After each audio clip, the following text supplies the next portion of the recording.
Assalamualaikum warahmatullahi wabarakatuh. Hamdan syukron lillah, amma ba'du. Para sahabat ikhwan dimanapun Anda berada, semoga Allah senantiasa mencurahkan rahmat dan magfirah untuk kita semua, amin ya Allah ya Rabbal Alamin. Yang mana di kesempatan kali ini saya akan mencoba membahas sekelumit pengertian daripada yaitu ittihad, hulul, ittisol, dan intisol.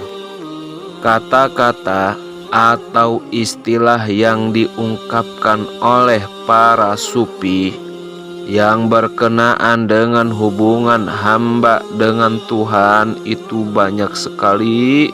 Di antaranya ada 4 istilah yang oleh ulama ahli kalam itu tidak dapat diterima. Mana di antaranya yaitu ittihad, hulul, ittisol, dan infisol. Pengertian dari 4 istilah tersebut dapat dijelaskan dengan secara ringkas yang mana sebagai berikut. Yang pertama yaitu ittihad, yang mana arti daripada ittihad adalah perpaduan dari 2 unsur atau lebih, yaitu bercampur menjadi satu, yaitu manunggal. Misalnya campuran sedikit kopi bubuk dengan sedikit gula dan segelas air panas, lalu menjadi minuman yang dinamakan segelas kopi.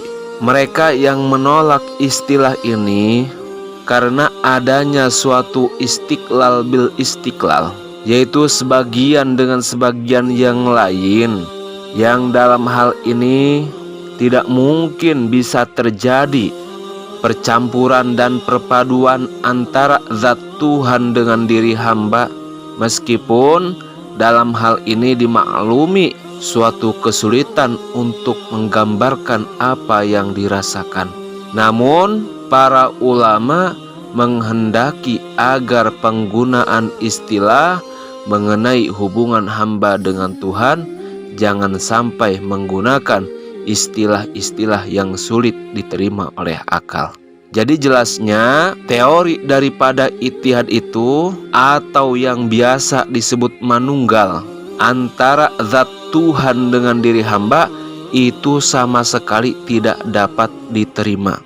Yang kedua yaitu hulul, yang mana pengertian hulul biasanya diartikan atau diterjemahkan dengan bersatu antara zat Tuhan dengan diri hamba, yang mana kata hulul pada dasarnya mempunyai makna yang hampir sama dengan ittihad. Namun pada rasa bahasa, pengertian dari perkataan hulul agak longgar dibandingkan dengan perkataan ittihad.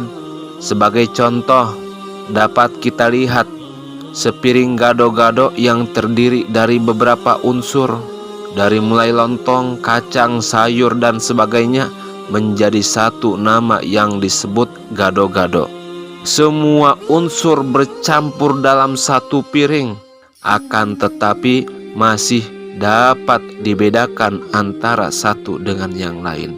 Yang mana sumber kata hulul yaitu adalah suatu ucapan yang keluar daripada Al-Hallaj, yaitu Imam Husain ibnu Mansur, yang mana ucapan beliau, ana ahwa wa man ahwa ana, nahnu ruhani halalna badana, aku rindu dan yang kurindu adalah aku, kami adalah 2 ruh, kami bersatu dalam satu tubuh. Dari perkataan halalna itulah lahirnya istilah hulul. Bila istilah ini digunakan dalam rangka hubungan antara zat Tuhan dengan diri hamba, berarti ada keseimbangan, yaitu martabat atau tingkatan yang satu menghajatkan kepada yang lain. Atau dengan perkataan lain, itu tidak bernilai yang satu kalau tidak disertai yang lain. Mustahil hal tersebut bila dihubungkan dengan zat Tuhan. Allah Subhanahu wa Ta'ala tidak berhajat ataupun berkepentingan terhadap sesuatu dan tidak mengambil manfaat dari sesuatu. Yang ketiga yaitu ittisol dan inpisol, yang mana dapat diterjemahkan bersambung atau berhubungan dan dengan pengertian yang sama. Menurut pengertian ini, terjadinya hubungan antara hamba dengan Tuhan itu adalah dengan amal. Tanpa amal tidak akan terjadi hubungan apapun. Yang mana paham ini ditolak karena amal si hamba dianggap mempunyai peranan pokok dan menentukan. Yang padahal menurut paham yang benar yang berdasarkan dalil-dalil yang kuat bahwa seseorang dapat beramal adalah karunia dan rahmat Allah.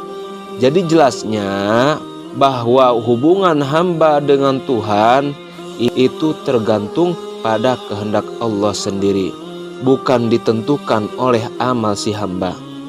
Sekalipun masuk surga, itu bukan karena amal si hamba. Yang dalam hal ini, amal hanya sebagai alat yang diciptakan oleh Allah Subhanahu wa Ta'ala untuk si hamba. Semua itu tergantung dengan kehendak Allah Subhanahu wa Ta'ala. Selain itu, paham ittisol dan inpisol ini menggambarkan adanya jarak antara hamba dengan Allah Subhanahu wa Ta'ala.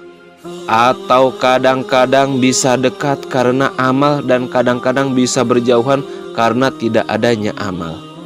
Demikianlah keterangan sepintas tentang 4 istilah berkenaan dengan hubungan hamba dengan Tuhan yang tidak dapat diterima pengertiannya. Yang diyakini oleh ulama sufi, khususnya ahlul kasab, adalah yaitu paham wahdah atau juga bisa disebut wihdah, yang artinya paham keesaan. Di antara mereka ada yang menyebutnya dengan istilah wahdatus syuhud, yaitu keesaan penyaksian. Sekedar untuk membedakannya dengan paham wahdatul wujud. Penyaksian dimaksud yaitu menyangkut yang pertama wahdatul af'al, yaitu perbuatan. Yang kedua wahdatul asma, yaitu nama. Yang ketiga wahdatus sifat, yaitu sifat. Dan yang keempat yaitu wahdatul zat, yaitu zat. Bagaimanapun juga, semua itu adalah soal kata, istilah dan pengertian untuk memberikan isyarah dan i'tibar, menggambarkan apa yang dirasakan. Apapun yang keluar dari dua bibir hanyalah sekedar isyarat dan i'tibar. Setepat-tepatnya isyarah dan i'tibar itu tidak akan mampu menunjukkan wujud dan keadaan sebenarnya, yaitu hakiki dari sesuatu yang digambarkan. Untuk menggambarkan dengan isyarat dan i'tibar, yaitu tentang hubungan hamba dengan Tuhan, adalah sesuatu yang amat pelik. Akan tetapi untuk suatu kepahaman, mau tidak mau terpaksa menggunakannya. Bagi seorang salik atau penuntut ilmu, sebaiknya gunakanlah istilah-istilah yang umum saja, yang mana yang mudah untuk dimengerti dan terdapat dalil-dalilnya yang sudah dipahami. Dengan itulah cara yang paling aman. Misalnya dengan menggunakan istilah amat dekat, lebih dekat dari urat pernapasan, tentang bagaimana kedekatan Tuhan dengan hambanya, maka sebutkan saja Allah yang maha tahu akan maksudnya. Suatu contoh, kita ambil saja umpamanya dari istilah yang mana tentang kedekatan Allah, di sana dibawa dengan istilah jauh tidak berantara, dekat tiada tersentuh.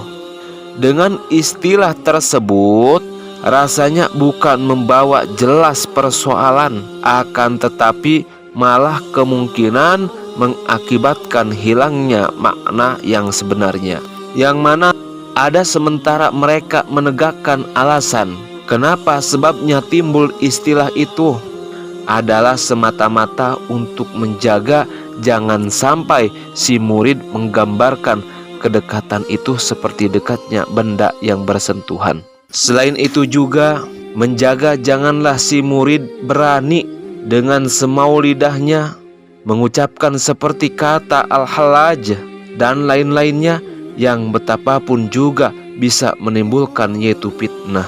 Demikianlah yang saya dapat uraikan. Kurang lebihnya saya mohon maaf yang sebesar-besarnya. Wallahul muwafiq ila aqwamit thoriq. Wassalamualaikum warahmatullahi wabarakatuh.